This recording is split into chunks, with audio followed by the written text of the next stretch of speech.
Hello everybody, welcome to Cosmic Origins. This is Jayse. I'm currently here at Eceti Ranch overlooking the beautiful Mount Adams magical place. I wanted to share some footage that I took here my first night. That would be July 3rd, the first night of the Eceti Ranch conference. If you're not aware, Eceti Ranch obviously has a beautiful view of Mount Adams, and the ranch here, run by James Gilliland, is a vortex point with a lot of very magical, paranormal, etheric, and galactic energies that are interacting with the people and the environment here. And so people come here from all over the world to observe, witness, and learn about the extraterrestrial and interdimensional contact that is occurring on our planet right now. And so the first night that I was here, literally I stepped out of our vehicle and looked straight at the mountain, and there was a green laser light near the top of the mountain that was shining at us. And I've come to learn this is a kind of a common phenomenon here. James will take his laser pointer and do what he does. He calls it a knock-knock, and he'll shine it at the particular part of the mountain. And the mountain, whatever energy, whatever beings are in or on the mountain, will literally respond with light. And it's very obvious and apparent when you're here observing it.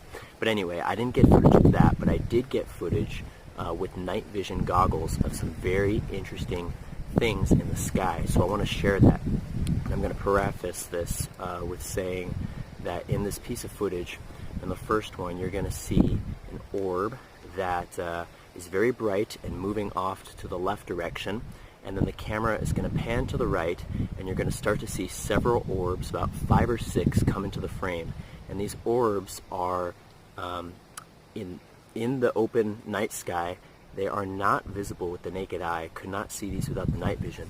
But with the night vision on, it was very apparent that the sky was full of life and that there were a lot of things moving around. So I want you to see that in this video and see how these orbs are interacting with each other and with the observer. And so I'll play that clip right now. Just with the phone. Yeah. That might work too. But they go over there and... Oh, you can see! I got one right there. You can see! There's one that's moving around. That is great. Dude, we'll have to try that with the DSLR. They're dancing. There's another one. Oh, there's a lot. Oh my gosh. Oh, nice. Cool, you're doing videos. Wow. This guy's so alive.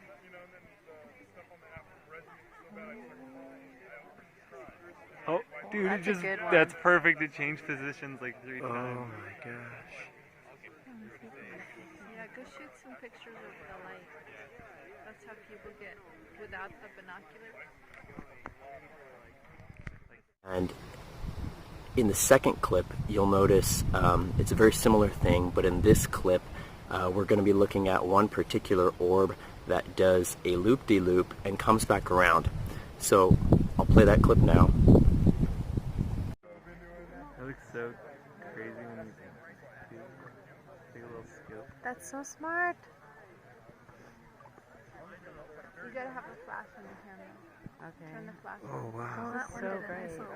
Yeah, I know, but that's what people do to get it.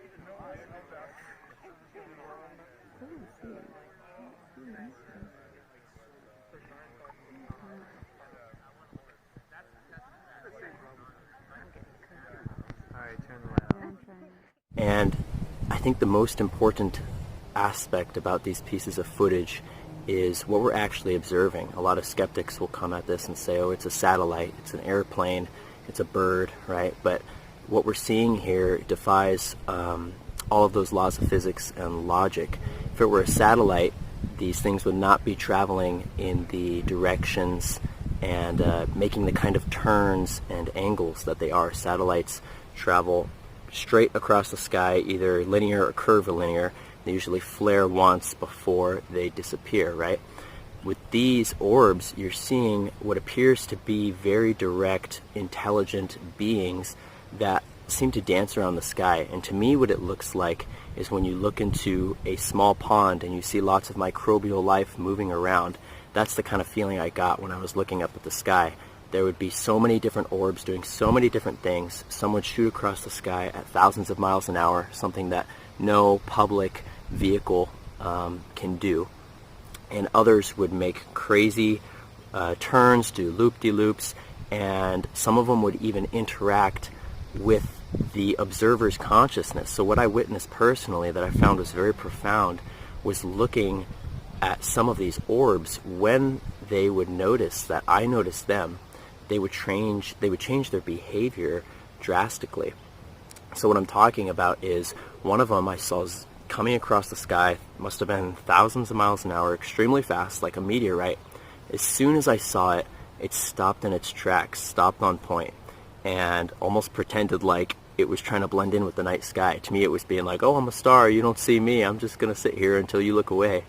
And so I was seeing a lot of that kind of phenomena with the night vision goggles. Other times I would look, and when I would look at the orb, it would change its direction and start trying to avoid my gaze. Similar to when you have like a floaty in your eye, for lack of better terms, and you move your eyeball and it kind of moves away. It was doing that kind of thing, but through the night vision. So when I would look at it, it would try to get out of my direct center of focus and move away. So to me, this is a very obvious and direct personal evidence that there are many, many forms of life that are flying over our heads at any minute. And it was a very profound experience for me, and I encourage anyone who, well, first of all, anybody who is able to come to an Eceti event. I think they're extremely valuable, and there's a lot that you can learn. But also, if you're able to get night vision goggles and take them out to a remote location, preferably somewhere that is an energetic vortex or that's near a large mountain or volcano or something that has a lot of earth energy and galactic energy, you'll notice a lot of phenomena in the sky. So that's what I wanted to bring to you in this video. Thank you guys for tuning in, and I will see you in the next video.